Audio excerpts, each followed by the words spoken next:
Hello, everyone. See if there's some sunbeams there. There we go. That's a little bit better. All right. Can everyone see and hear me?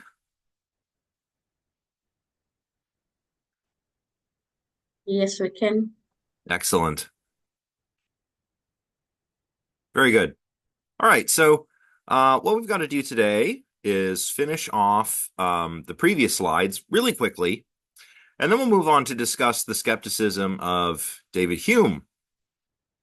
So um, let's do a little bit of recap. So I get the slideshow going here. So last time, of course, as you know, our topic was skepticism.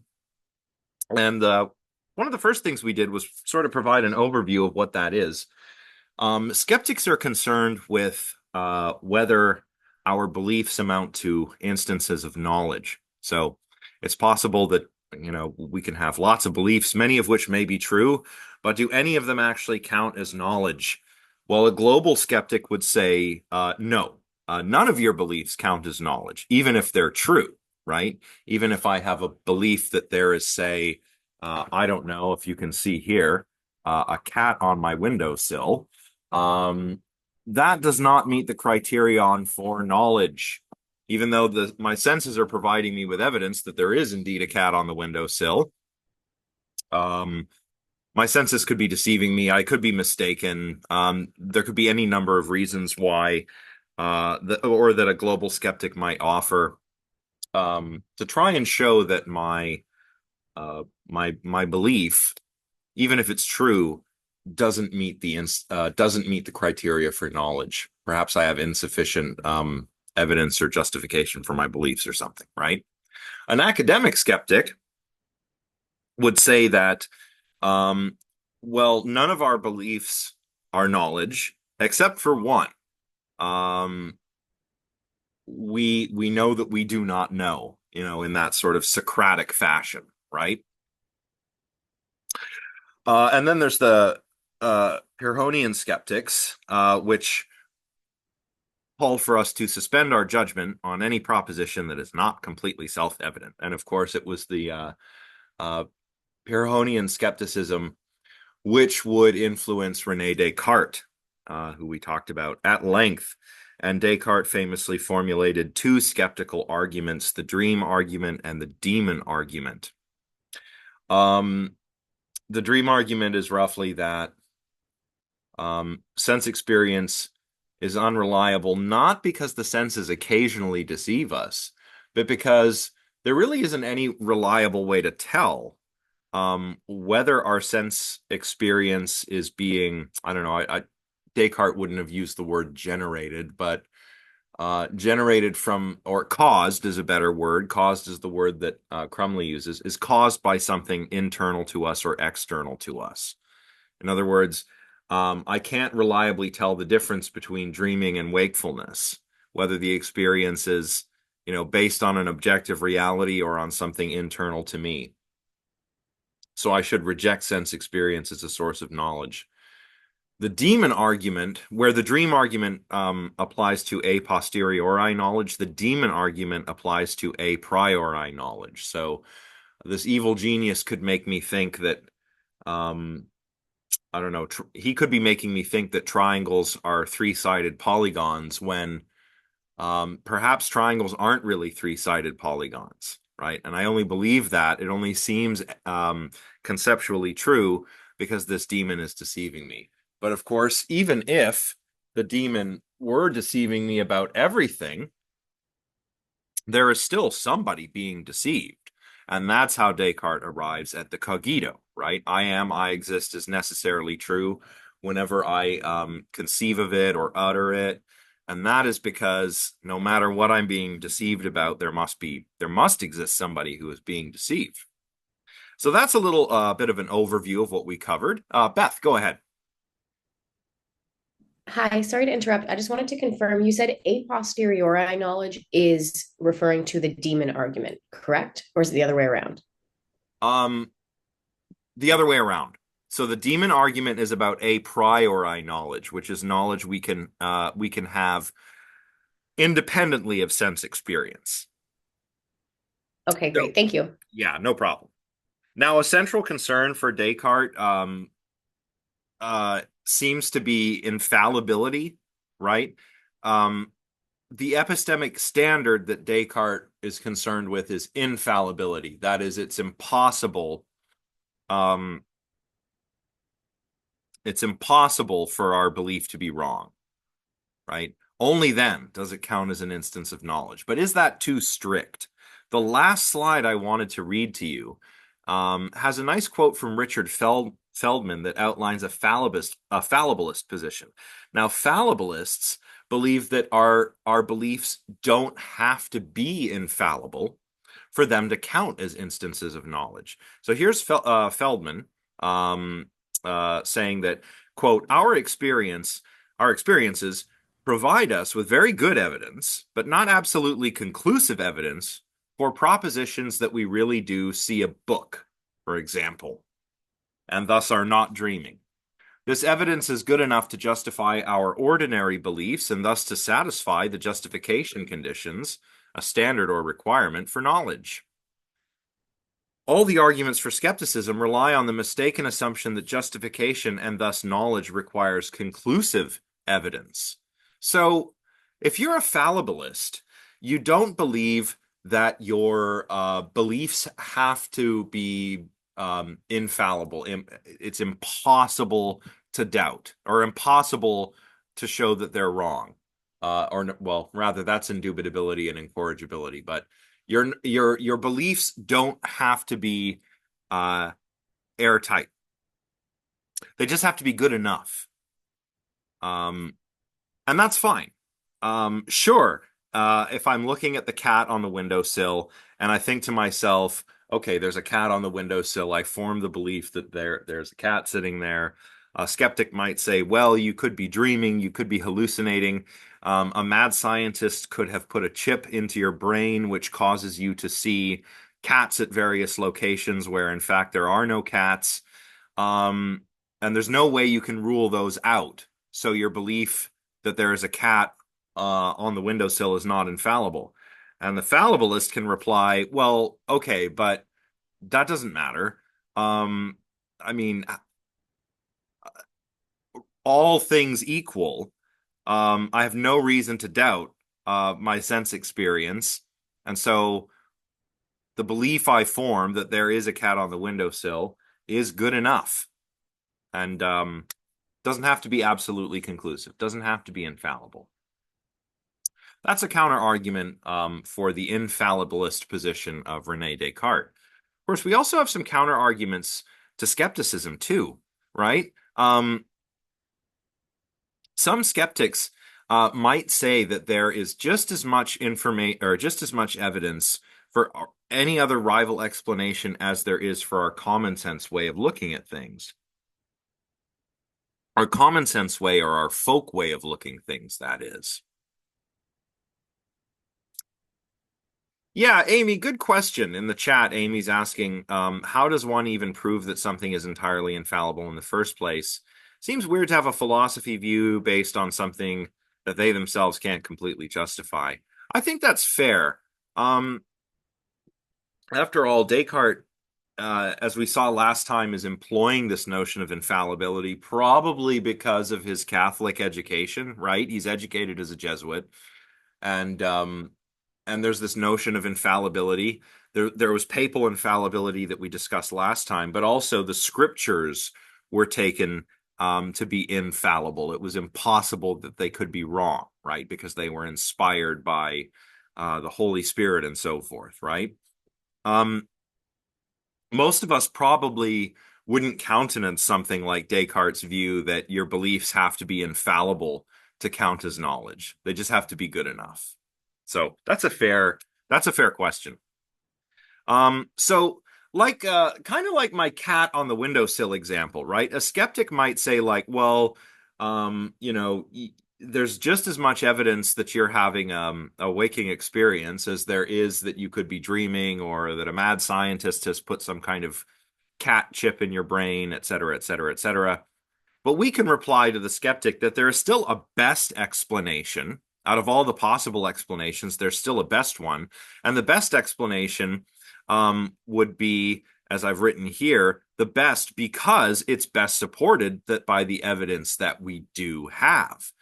I don't have any evidence that a mad scientist has implanted a chip in my brain or that I'm dreaming. Things seem pretty normal. I don't think I'm dreaming right now, although it is possible that I've slept in and I'm still dreaming. The evidence that I have doesn't indicate that. So, the best explanation is still that there is just a cat on the windowsill. Or to go back to our matrix example. Sorry, need more coffee. We go back to our matrix example, and you hear this a lot in arguments that we live in a simulation, which I'm really surprised that those are actually something um that's actually something that's entered the zeitgeist as a topic of conversation.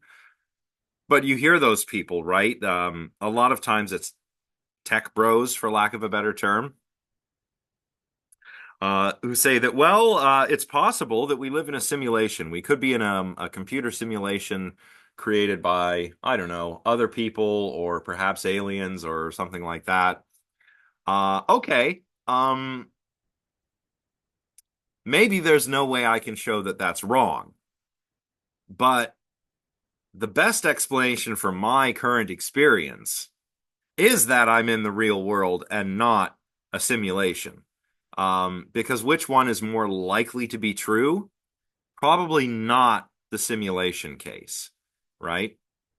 So, um, I don't know. That's a little something to do with not only epistemology, but also if you run into somebody who says that we might live in a simulation, you could say, sure, we can't rule that out. But on the other hand, we don't really have very many good reasons for thinking that that might be true. So now that's it for this set of slides. So we want to move on and cover the skepticism of David Hume. Before we do that, are there any questions?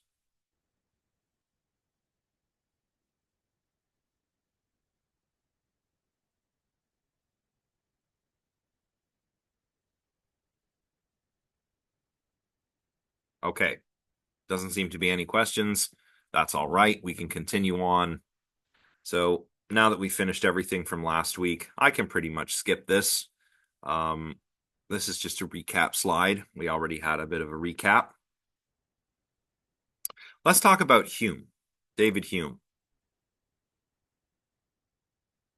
Let's move myself out of the way. I know that you can see myself independently of my slides, but on my screen, my little bit shows everybody else's um, thumbnails always covers up the pictures here. So David Hume is a Scottish philosopher, and he's working in the empiricist tradition. So remember that Descartes is working in the rationalist tradition, and the rationalists believe that knowledge comes from the intellect. So they tend to emphasize deductive knowledge.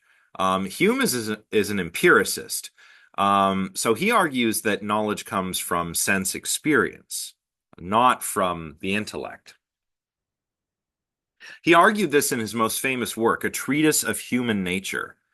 And he's kind of employing some skeptical tools, but um, he's doing that in order to address a different set of worries than Descartes was. Hume, by the way, thinks that, like Descartes, he's not a skeptic, right? Um, he wouldn't say that none of your beliefs count as knowledge, for example. In fact, he thought that we could know a great number of things. But he would have said, if we're claiming that we are correct about certain things because we rely on a particular method for coming to know those things, we should have good reasons for employing the method that we do. We should have good reasons for arriving at the beliefs that we arrive at. Good reasons for using the methods that we use to arrive at the beliefs that we do. And if we can't provide good reasons, then we're not being entirely rational. Um, Hume, by the way, would say that we can't actually provide these good reasons. for why we believe in the things that we believe.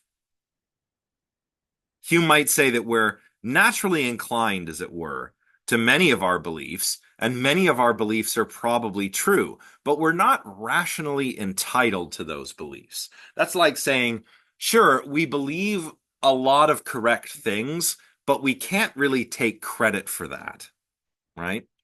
So, what kind of method is Hume talking about? He's talking about induction. So, just a little bit of a contrast. Descartes, as a rationalist, is primarily occupied with a priori knowledge, knowledge that you can know independently of sense experience. Um, and um, and in order to arrive at this knowledge, usually we employ something like deduction, or we define our terms and concepts um, conceptually, such that statements like all bachelors are unmarried or all triangles have three sides are conceptually true, right? If you had a triangle with four sides, it just wouldn't be a triangle anymore because it doesn't fit the definition of a triangle, right? You would use deductive arguments in your philosophy, right? Deductive arguments are truth preserving. So as long as your premises are true and you follow the rules of reason, then your conclusion is guaranteed to be true. A simple example is something like, the old deductive syllogism, all men are mortal. So that's premise one, all men are mortal. Premise two, Socrates is a man. Conclusion, Socrates is mortal. Um, and you can see how deductive arguments are truth preserving in this way, right? If the premises are true and you follow the right method, the conclusion has to be true. And that's what's so nice about deductive reasoning. Induction is different. Induction doesn't show that the conclusions of reasoning are certain, it shows that they're probable. So induction is if deduction is what a philosopher or a mathematician is doing, induction is what a scientist is doing. So, take, for example, enumerative induction. That's observing whether certain things in a common category have or certain things in a category have properties that are in common with one another. So, there's a very old, sort of shop-worn example of all swans being white, but let's go with ravens for thematic reasons. You could spend some time up at the Carleton University campus and observe the birds, and you'll probably see a good deal of ravens up there. And all of those ravens are black. So you've got your little bird book and you're writing down like, okay, today I had a great day. I saw 10 ravens and all of them were black. And if you reason from your observations that all ravens everywhere are likely to be black, you'd be using what we call enumerative induction. Can you think of some other examples? Like, when do we employ enumerative induction in our everyday lives?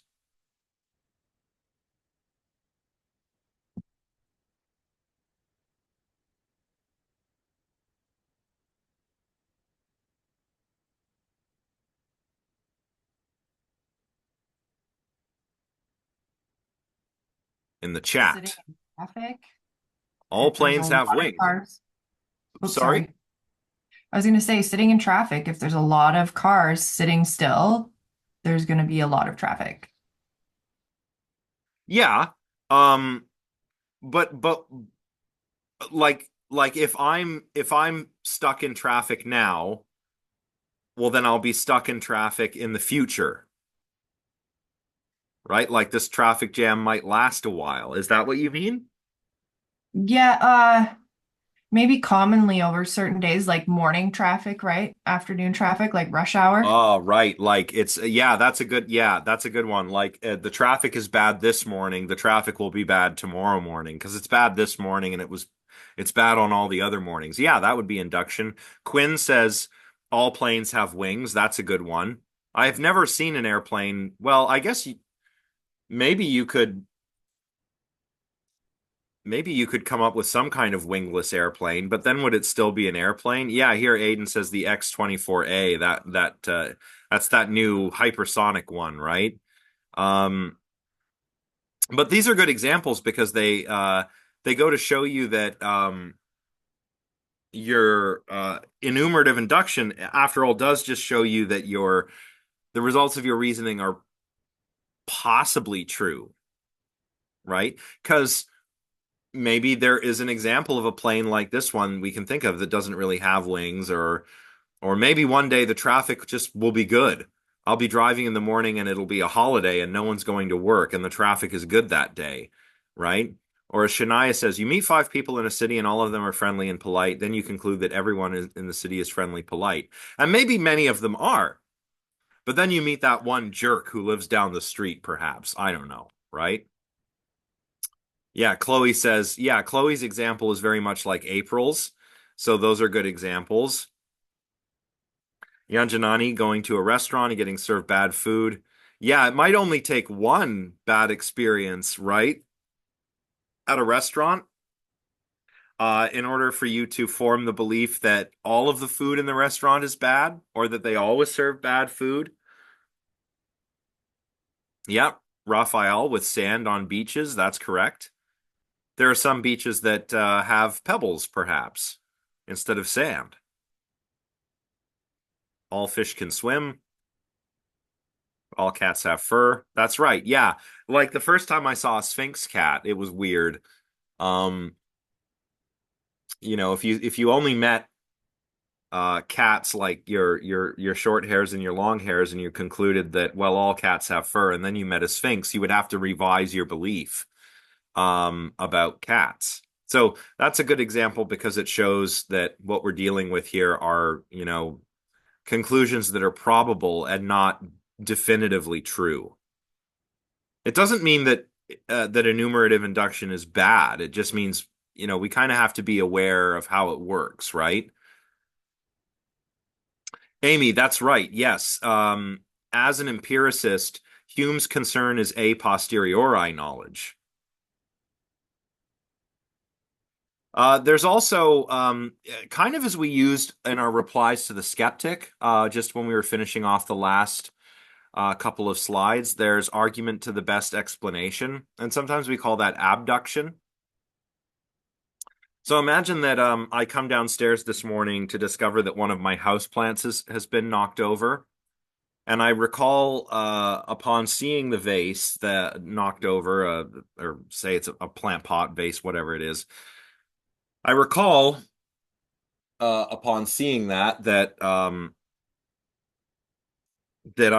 heard the cats meowing downstairs. Um, so I think to myself, well, the best explanation is the cats were playing, and they knocked the plant pot over. It wasn't aliens or gremlins or a poltergeist or anything strange like that. If I did that, arguing to the most reasonable explanation, I'd be using abduction.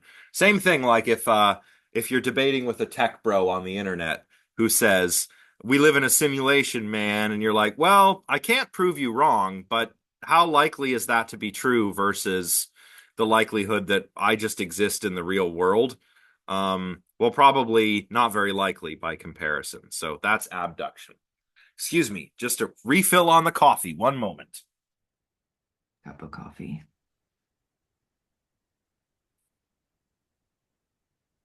Stop eating it.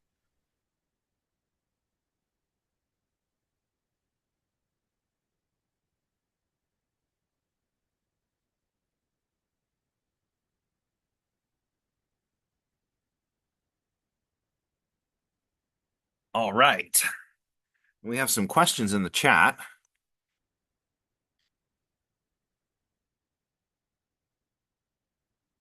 So if something that can be deduced, he doesn't question that. Well, Hume grants that we can have a priori knowledge, but it's just his concern is with our practices with induction.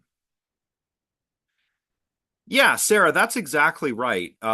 Enumerative induction is making a generalization from particular instances, exactly like you say. Yeah, I probably should.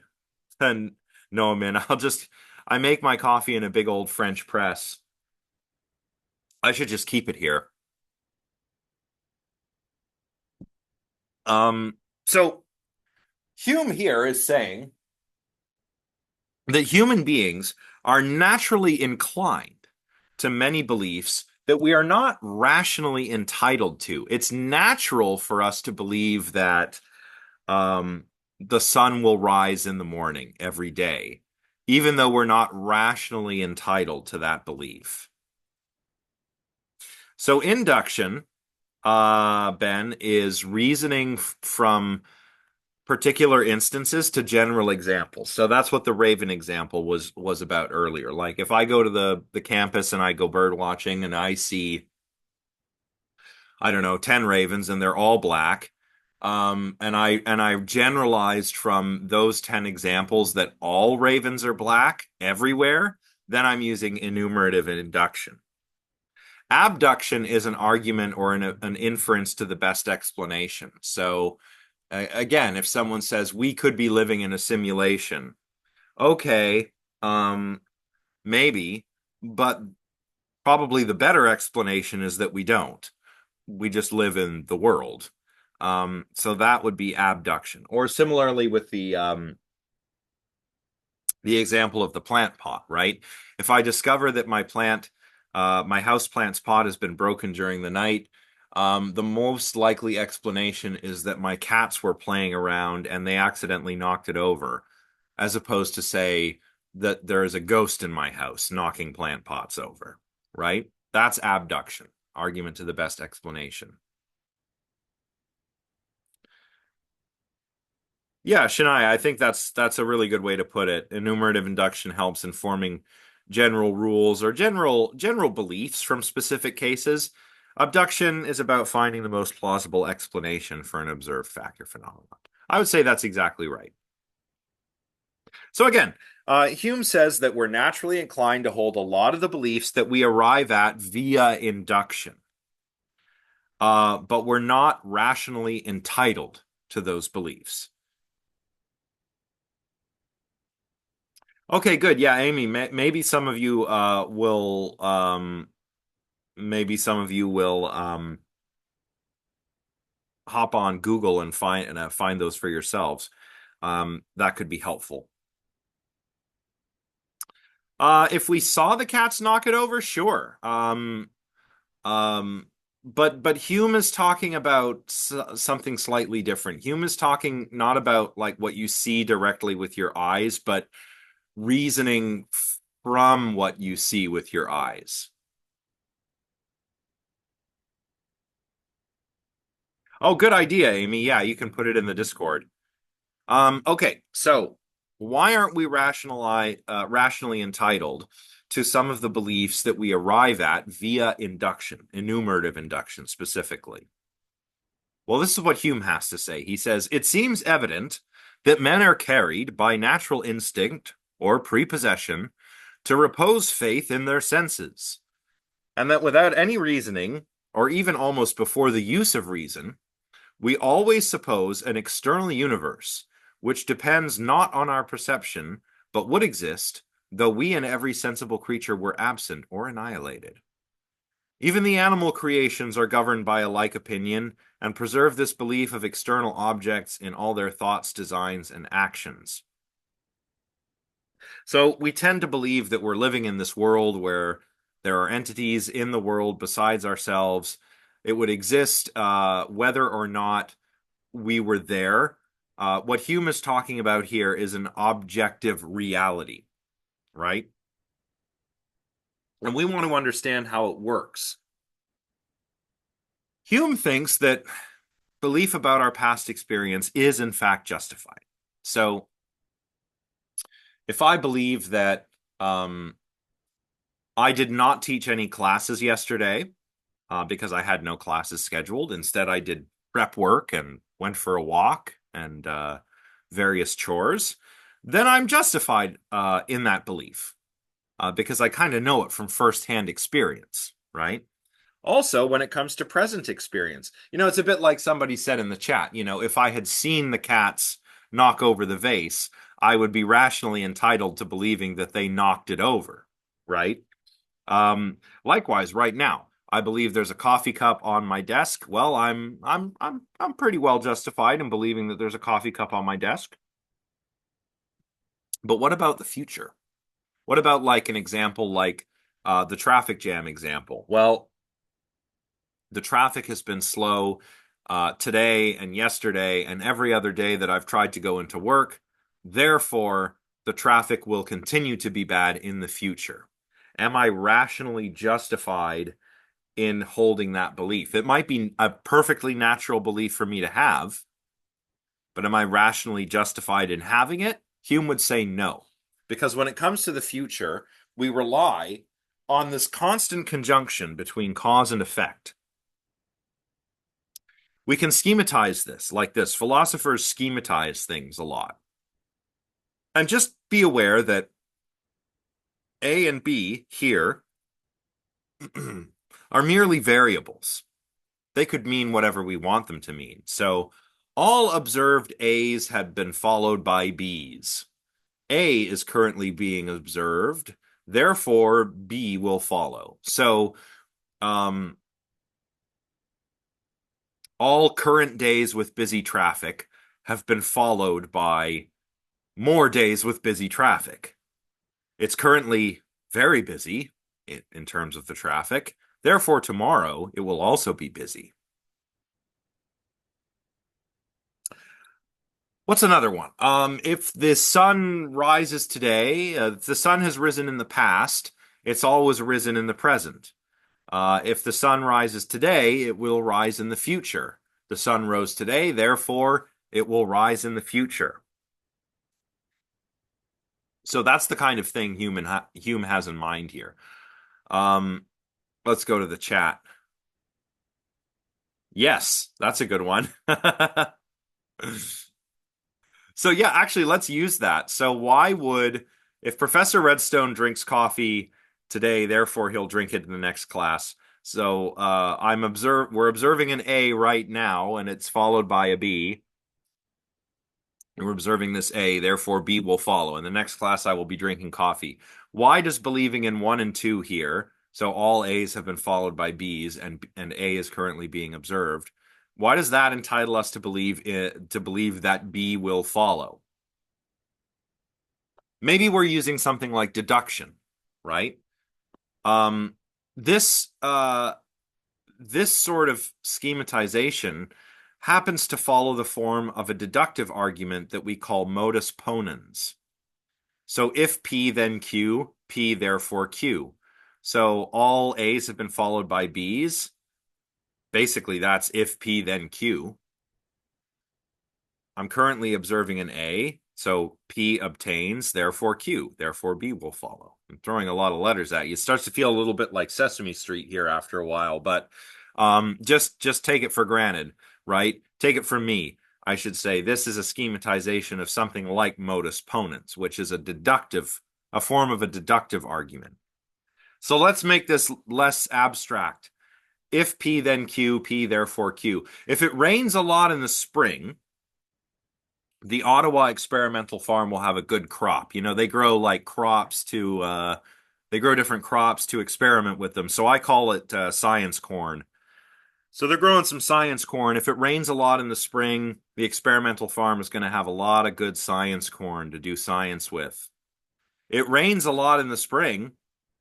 Therefore, the Ottawa experimental farm will have a good crop of science corn. Okay, so enumerative induction, is reasoning from particular instances to general principles. Deductive is truth preserving. So a deductive argument has a form like this. This is a deductive argument. This is modus ponens. That's one kind of deductive argument. And it's truth preserving in the sense that if the premises are true and we follow the logical form of the argument, we don't make any mistakes, then the conclusion has to be true.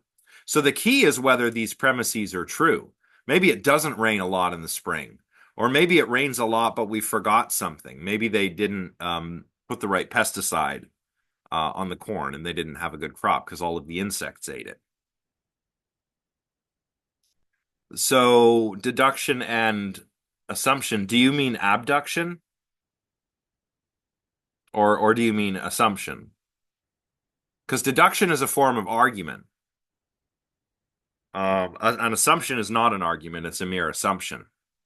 So when I'm making a deductive argument, I'm using I'm using a form of argument that is truth preserving, which means that if the premises are true and I follow the rules, the conclusion will be true as well.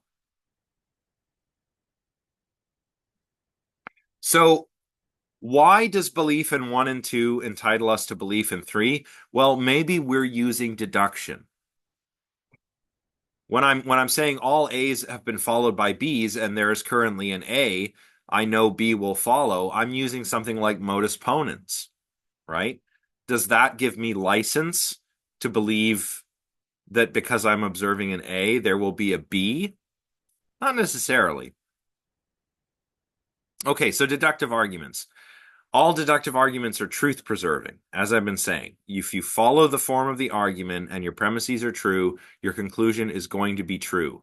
So you're justified in believing in the conclusion just based on what the premises are and what the form of the argument is. So take it back to that deductive syllogism, right? Like all men are mortal. Socrates is a man. Therefore, Socrates is mortal.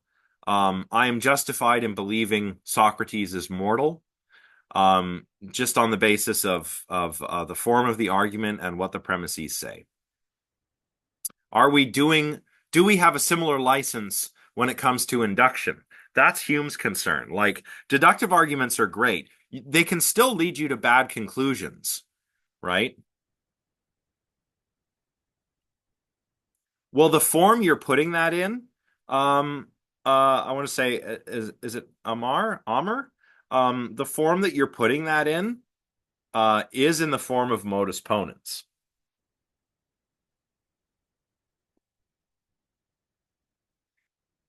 But, actually going out and looking, induction is like, you have to get up out of the armchair, as it were, right? Into the lab or out into the field, as it were. And this is not true of deduction. So modus ponens has the form if P then Q. So if P obtains, or if there's a P, there will be a Q. There is a P, therefore there will be a Q. And we can make those variables mean whatever we want to.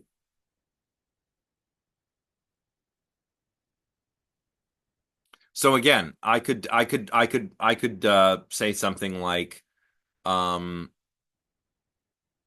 it rains a lot in the spring, the experimental farm will grow lots of corn. So P is raining in the spring and Q is growing lots of corn. P obtains. That is, it rained a lot in the spring, therefore there will be a lot of corn. Yeah, induction is empirical. Yeah. Yeah, kind of, Joel. Well, you could say that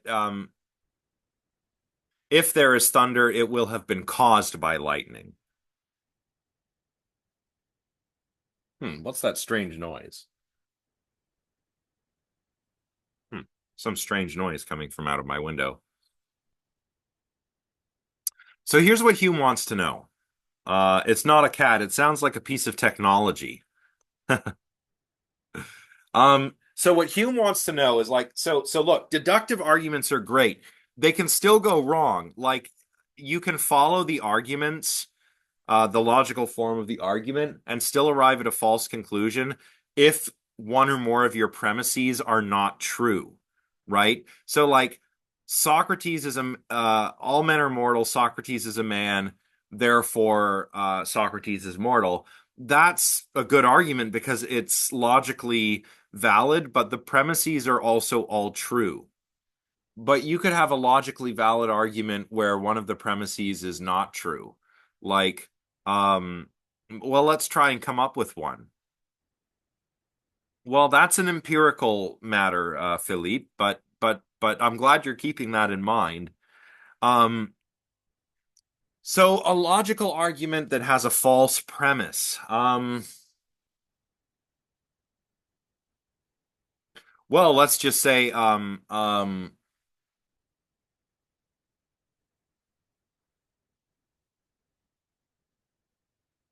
trees are made of wood.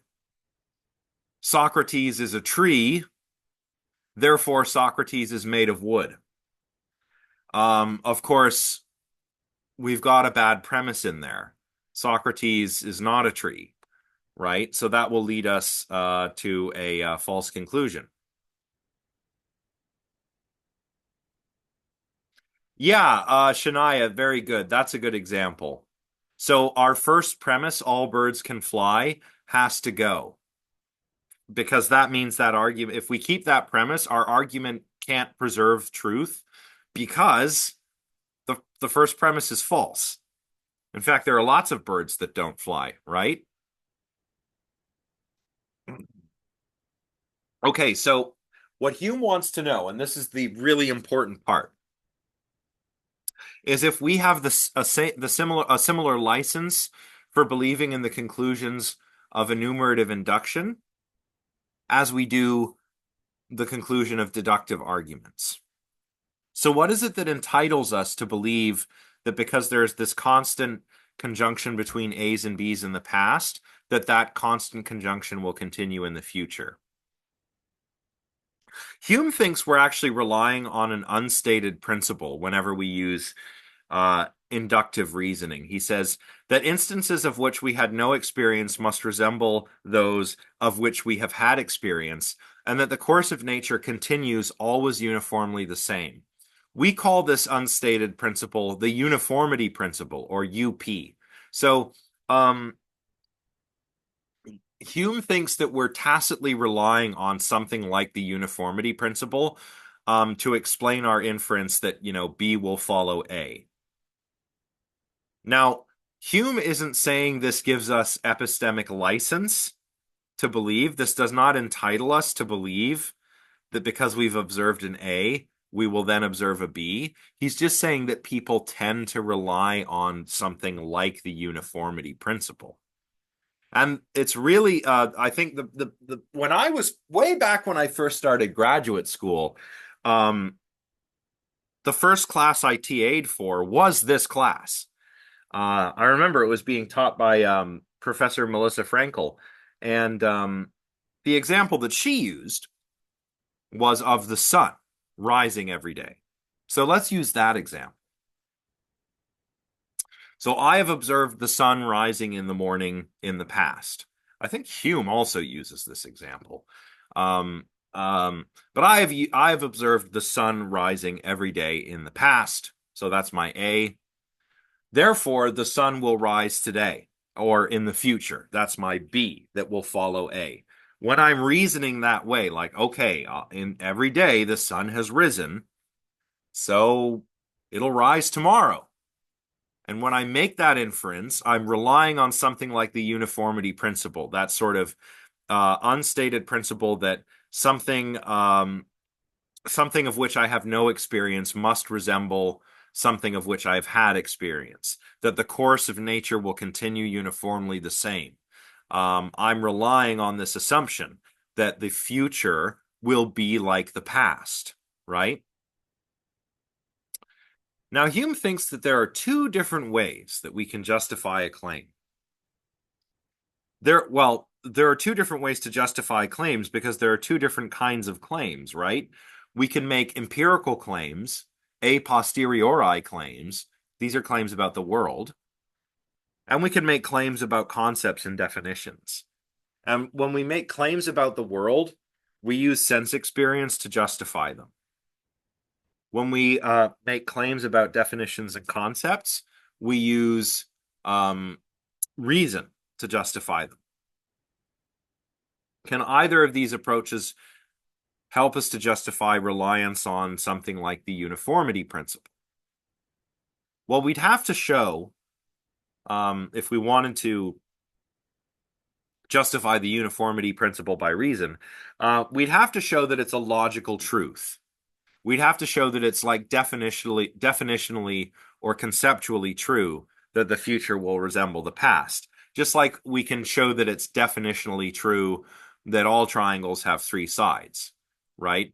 How do we do that? Well, we'd have to show that denying the uniformity principle is self-contradictory, right?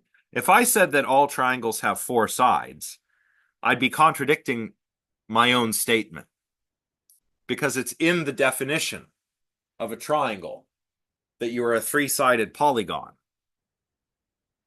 So if I said this triangle has four sides, well, what? Am I insane? It's a truth of reason that triangles have three sides. It's a truth of reason that bachelors are unmarried men, right? Is it self-contradictory to say, so if the uniformity principle says that the future will resemble the past, is it self-contradictory to say the future will not resemble the past? Of course it's not. The future may very well turn out to not be very much like the past. And it's not logically self-contradictory to say that. So, I mean, think, for example, of, whoops, I'm getting ahead of myself here. Think, for example, of like mass extinction events, right? Where the world suddenly changes and lots of different life forms go extinct. So imagine that you're a dinosaur. Pretend that dinosaurs could do philosophy. You're going around the sort of 65 million years ago, and we've got a dinosaur. Let's call him a velociraptor because he's a dinosaur who can do philosophy. And he's like, will the future resemble the past? Is it self-contradictory to claim that the future will not resemble the past? Well, of course not. And our unfortunate velociraptor would soon have to contend with a future that does not resemble the past because we have, this big giant asteroid that comes and hits the Earth and causes a mass extinction event. So our velociraptor's future is not at all like his past, right? So like Crumley, like I'm paraphrasing Crumley here, the world could turn out to be a very messy, confusing place for our dinosaur, but it's not logically self-contradictory that the future will not resemble the past. I'm glad you like that one. It's from an old meme. Someone had a meme of a dinosaur doing the thinky face, and this was back in the day when, before, well, when was this? Probably grad school. I remember the fellow who told me, a big guy, big colleague of mine, Nathan, a bodybuilder philosopher with a deep voice, like, "Hey, have you seen the Velociraptor memes? They're quite funny." Wonder what he's up to nowadays. Okay, so denying the uniformity principle is not logically self-contradictory. So that means that it can't be a deductive, it's not deductive, right? It's not definitionally true that the future will resemble the past. It's not conceptually true. Can we use induction to justify use on the uniformity principle? Oh, someone found it. Someone found the Velociraptor. Let's check it out. I can't seem to follow this link. Weird. Oh well. We'll go look later. Oh. Ah, good old Wikipedia. Yep, there he is. So he's Tameable monster skilled in the art of mental combat.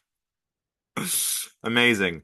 Okay, so yeah, like you can picture our Velociraptor back in the day, um, trying to work out whether reliance on the uniformity principle is justified, and he's ruled out reliance upon it being justified by logical necessity. But what about induction? Okay, so let's see if we can use inductive reasoning to justify reliance on something like the uniformity principle. We'd have to formulate something as follows. Reliance on the uniformity principle in the past has led to true beliefs. I'm relying on the uniformity principle now. Hence, this use of the uniformity principle will lead to a true belief. However, there's a circle here. This is what we wanted to establish in the first place, right? We wanted to establish that reliance on the uniformity principle will lead us to true beliefs. How do I know it will? Well, in the past, it has, so it will now. But wait, no, that's exactly what's at issue. So what are we doing? We're begging the question. This is a circular argument called begging the question. Yeah, Quinn, yeah, exactly. It's circular reasoning. So we can't do this. It doesn't work. It's like Descartes' Cartesian circle. Remember? Descartes knows that God is not a deceiver because he has a clear and distinct idea of God. How does he know? How is he be able to trust his clear and distinct ideas? Well, God is the guarantor of the accuracy and trustworthiness of his clear and distinct ideas. These two conclusions support one another, but there's no outside support for those conclusions. Similarly here, like I think I'm justified in believing that the future will be like the past based on induction. Well, how do you know that? Well, in the past, uh, it's always turned out that the future has been like the past. Okay, but we're going in circles here. So, um, we justify, or we attempt to justify, our inductive inferences based on something like the uniformity principle. But we can't use induction to justify our reliance on this principle, nor can we use reason, nor can we use a deductive argument. We cannot claim, therefore, Hume argues, that our inductive inferences are rationally justified. We can't claim we have good reasons for our beliefs about what will happen in the future.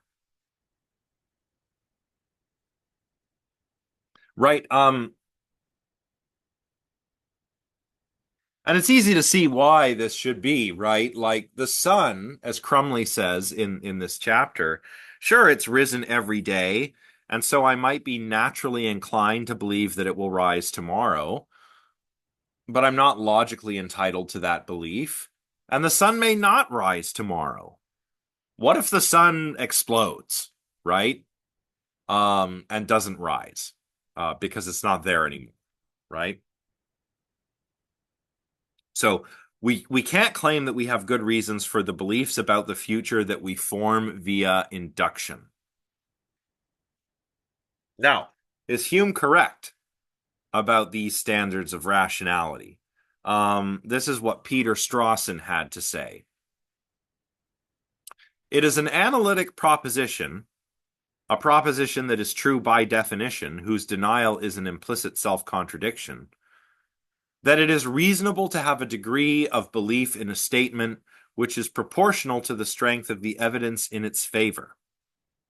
And it is an analytic proposition that, other things being equal, the evidence for a generalization is strong in proportion as the number of favorable instances and the variety of circumstances in which they have been found is great. So to ask whether it is reasonable to place reliance on inductive procedures is like asking whether it is reasonable to proportion the degree of one's convictions to the strength of the evidence. Doing this is what being reasonable means in such a context. So Strawson disagrees with Hume. Yeah, April. Yeah, Hume is saying that in terms of nothing being guaranteed, he's saying that when it comes to the beliefs we have about the future, about what the future will be like, which we form on the basis of past experience, we're not entitled to those beliefs. Those beliefs might be true. Like, I believe the sun will rise tomorrow. That probably will happen. And I'm naturally inclined to believe it will. But I'm not rationally entitled to believe that in the same way that I'm rationally entitled to believe that triangles have three sides. Do you see what I mean? Now, Strawson is saying that Hume is like, he's like, what are you talking about, Hume? Um, weighing, let's go back to what he says here. To ask whether it is reasonable to place reliance on inductive procedures is like asking whether it is reasonable to proportion the degree of one's convictions to the strength of the evidence. Doing this is what being reasonable means in such a context. Strawson is saying, like, well, Hume is saying, I'm not rationally entitled to believe in a proposition based on the strength of the evidence. What are you talking about, Hume? That's what being reasonable means. So it is reasonable for Strawson to believe that the sun, for example, will rise tomorrow because it has risen every day in the past. That's you're weighing evidence and you're using induction to try and reason out the likelihood of something occurring in the future based on the evidence that you've got. That's what it means to be reasonable, right? So that's what Hume is saying, or that's what Strawson is saying. Let's discuss. First, more coffee. Oh, I should just bring the coffee over here. Oh.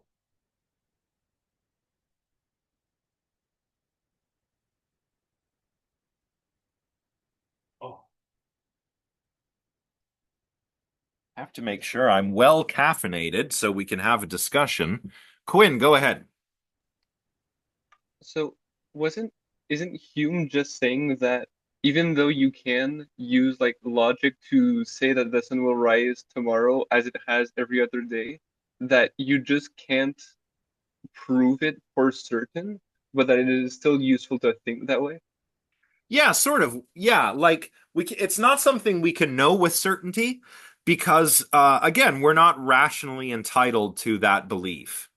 Even though it's very Yeah, likely that the sun will rise tomorrow, um, yeah, it's not certain. It's not logically certain. yeah. Okay.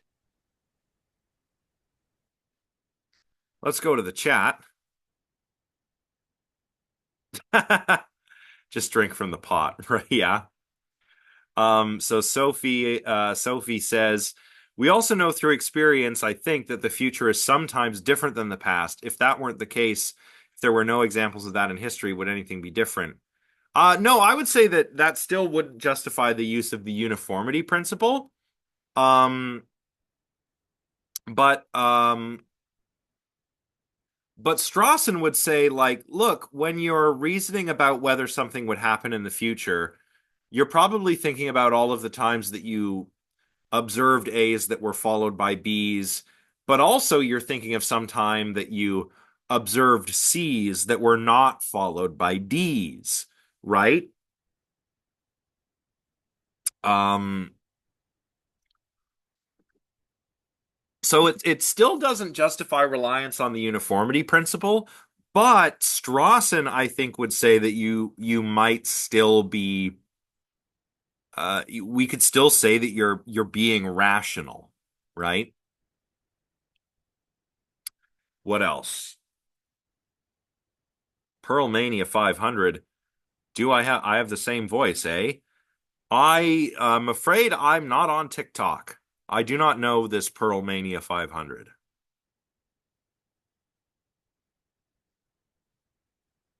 Quinn, go ahead. Isn't rationality by definition though something that you can prove from like a priori knowledge? Yeah. So saying that it is rational to think that way isn't that just definitionally false? Well, notice the last line. Doing this is what being reasonable means in such a context. Like we Okay, employ, okay, so he sorry, so he's not actually saying that it is rational to think that way, but it's saying that it is reasonable. if So you, there's just yeah, a I mean, difference of like semantics, basically. yeah, like it might sound like hair splitting. I actually think that it is reasonable. Like what Strawson is saying is pretty reasonable. If Hmm. everybody did what Hume is doing, we'd sound crazy, right? Like, like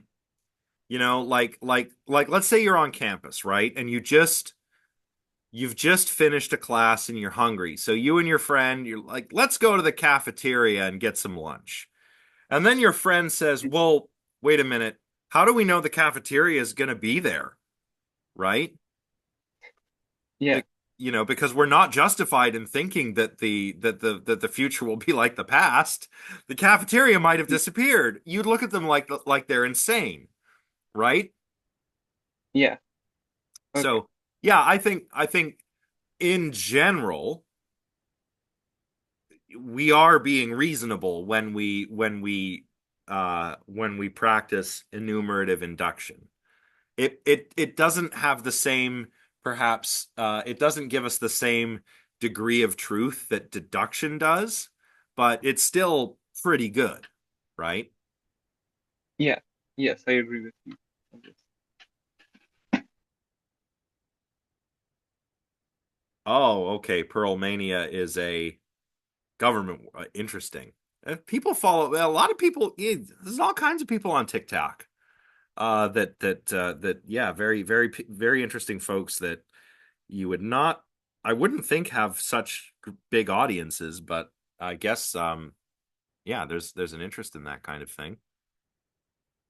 Okay, Strawson would slightly change gears later. He would say that our inescapable natural commitment is to a general frame of belief and to a general style, the inductive of belief formation.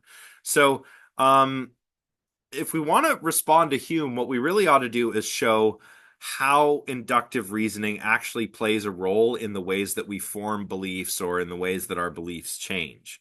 We have to show that it's a fundamental means of engaging with the world, something that we couldn't really do without, right?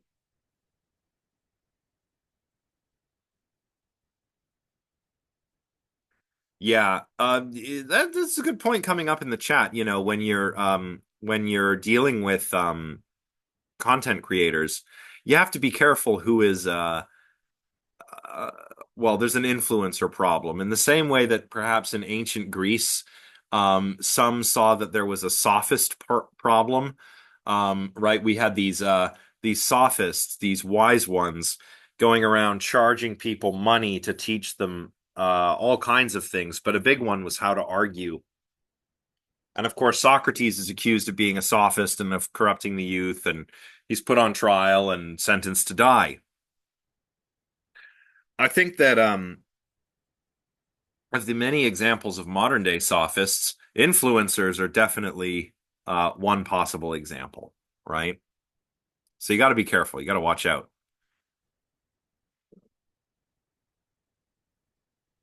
Okay, so mm, Hume and Strawson, I think, would actually agree with each other in the sense that there isn't really any way that we can offer an argument against a skeptic who claims that induction is not rationally justified. And Strawson is not trying to rationally justify induction. Um, and he and Hume both agree that using induction is a natural practice. It comes naturally to us. Where they disagree is whether it is reasonable to do so. Hume thinks it's not. It's not reasonable. We're not being reasonable when we believe in conclusions that we form on the basis of inductive reasoning.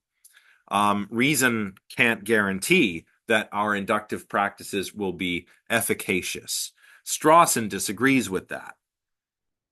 Now, others also point out that induction always takes place within the context of other beliefs. So, um, when we're reasoning about the world and what the future will be like, we're not doing that in a vacuum. We are we're doing it against a background of other beliefs that we hold, right? So some of those background beliefs might license or prohibit other beliefs that we could form on the basis of induction. So Hume might be actually misdescribing our cognitive situation, we could call it, when it comes to induction. Because Hume doesn't take into account the fact that we have these background beliefs. I don't know. What do you all think?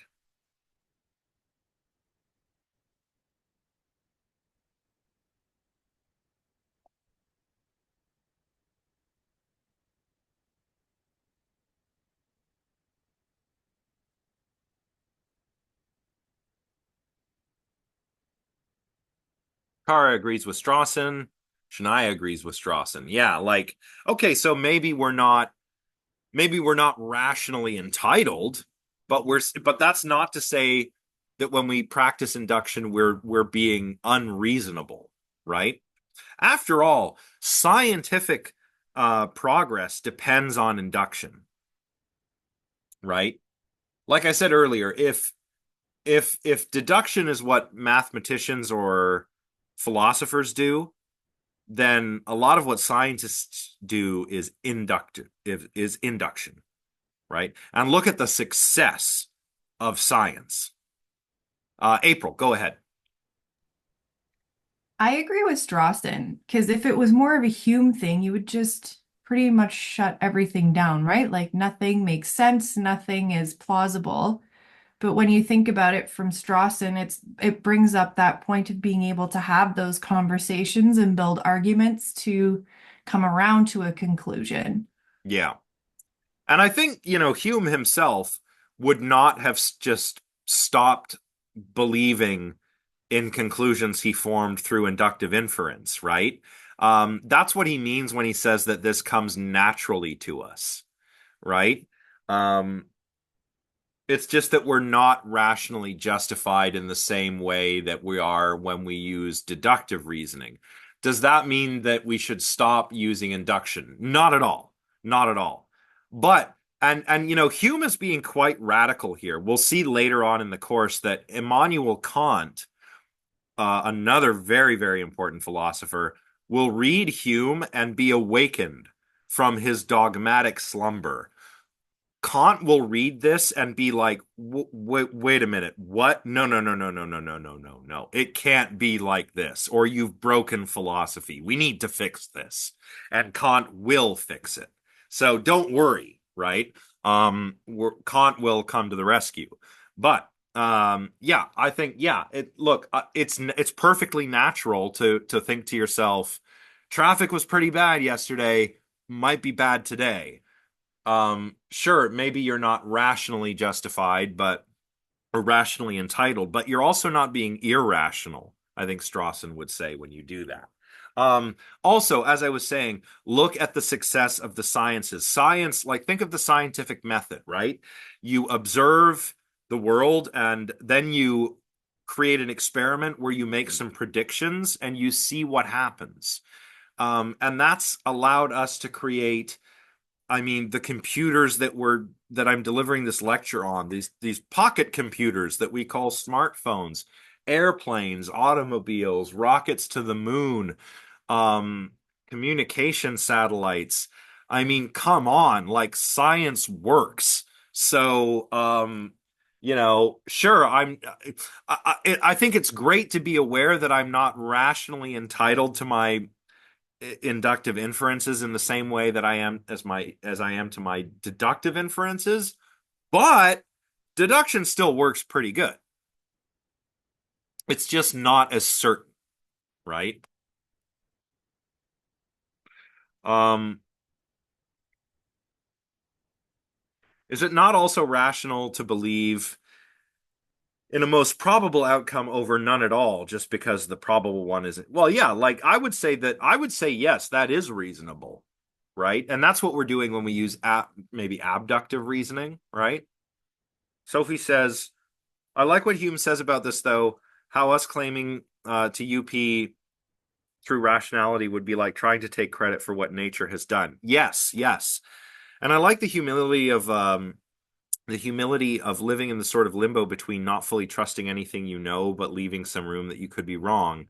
It makes me feel like that we are like any other species in the world with our animals that come from with our behaviors that come from observation. Yeah, exactly right. And I think that's very much what Hume has in mind. He even says in the treatise that, like, look, humans are like this, but also animals are like this too, right? Like if trying to think of an example.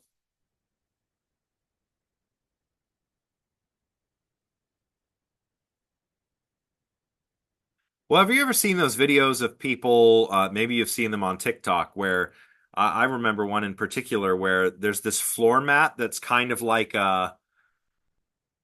it looks like it's an optical illusion, such that it looks like there's a hole in the floor, and dogs and cats, well, dogs will avoid it, and cats will kind of check it out and see if it's really a hole. They're trying to reason out how the world is when they do this, right? Yeah, yeah, or like Quinn says, predators who are hunting, right? Or the birds. So I put a bird feeder outside here of my window because I'm in my birding arc. Apparently I'm getting old. Um, and the birds, the various species of birds, gradually learned like to expect that there would be food there. They would expect it, um, and so much so that even in the spring, certain birds were bringing their fledglings to the feeder. So the starlings and the house sparrows in particular were bringing their fledglings. But now that the seasons are changing, other birds are learning that there's food there. So now I'm getting chickadees, I'm getting blue jays. I even got a molting cardinal the other day, which was pretty neat. He was looking rough, but he's going through his molt. So, these birds, there was no food. Then they learned there was food. Then I went away in the summer for a few weeks, and the birds learned that there was no food. But now that I'm back, they're slowly learning, hey, there's food again. The future is like the past, but the future's not guaranteed to be like the past, right? So even animals can use induction. Chloe says maybe Hume is right that we shouldn't immediately assume something without enough evidence. Even if we know enough to have a firm belief in something, then Strawson is right. Yeah, I would say yes. I mean, although Hume is not. You're right. But Hume's concern is not so much with evidence, but with the reasoning itself. Although you are right. I think you are correct. Like, I think that we do the best we can with the evidence that we have. Or that's what we ought to do. We ought to do the best we can with the evidence we have. But Hume's issue is with the very nature of enumerative induction. And he's right that it is not as certain as deductive reasoning. That's fine, right? It's still good enough. It's still reasonable to employ this kind of reasoning, and that's Strawson's point. Yes, yes, that we are. The next chapter will be spread over the Tuesday and Thursday lecture. So we're going to talk about knowledge next time. It's going to be fun. It's going to be a bit less daunting than skepticism. Because we start out with skepticism, right? We start out with like considering the possibility that maybe we can't know anything at all. And it's kind of like being hit with a philosophical baseball bat, I suppose, right? We'll find ourselves on more sure footing next time. I would say read over the whole chapter. I would read the whole chapter. Okay, we've still got 5 minutes. Does anyone have any questions about Descartes or Hume?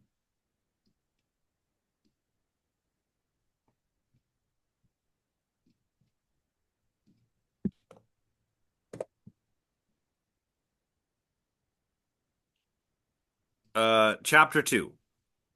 Yeah. Yeah. So this week we did chapter 1. We're just going to go not chronologically, but book order. Chapter 1, chapter 2, chapter 3. That's how we're going to proceed, like one chapter a week.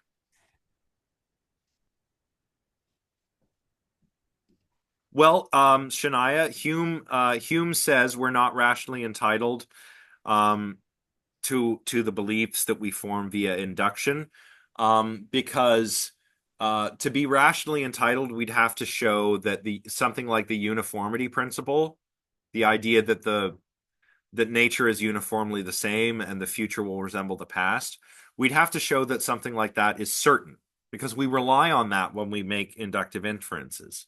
So we'd have to show something like the uniformity principle is certain. But it's not certain, it's not a conceptual truth, right? Saying the future will not be like the past is not logically self-contradictory in the same way that saying a triangle has four sides is logically contradictory. So it's not a deductive truth, it's not a conceptual truth. And if we try to justify it the other way with induction, well then we're going in a circle. So whether either way we try to justify reliance on the uniformity principle by deductive reasoning or inductive reasoning, neither one of those works. And that's why Hume says we're not rationally entitled to our beliefs formed via induction, because we're relying on the uniformity principle and there's no rational justification for that principle.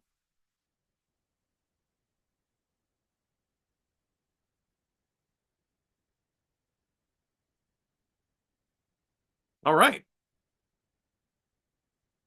Any other questions? I see there was one that's been asked and already answered.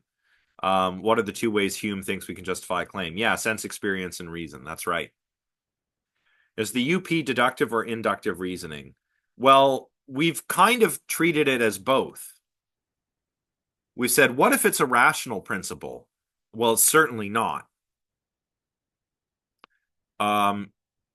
So it seems to be an empirical principle, which again, we cannot justify because to do so, we'd be relying on the uniformity principle. That's the circle.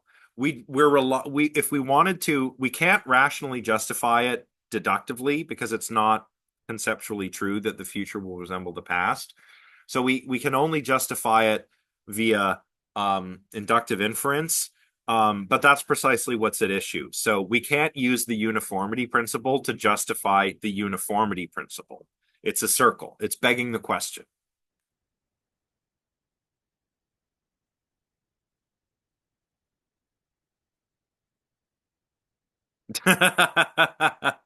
Good joke. Yeah, poof, he disappears. um, well, Chloe, yeah, it depends on that. That's not what makes it deductive or inductive. Um, so it's not it's not a conceptual truth. It's not deductive because it's not self-contradictory to say that the future will not be like the past. Um, and it may be true that the future will be like the past, but you're not rationally justified in holding that belief if you're basing that belief on the uniformity principle. Like, you can't use the uniformity principle to justify belief in the uniformity principle. It's a circular argument. Okay, 1 minute left. Anything else before we go?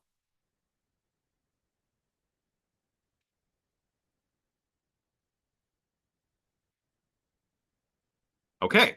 Well, it looks like people have already started leaving, so I'll see you next week. And yeah, please read chapter 2 from your textbook, and we'll talk about knowledge, what it is, how do we know when we have it, and what's the difference between knowledge and a true belief. Seems like they're quite similar, but they're actually not. Okay, thanks, everybody. I'll see you next time. Take care.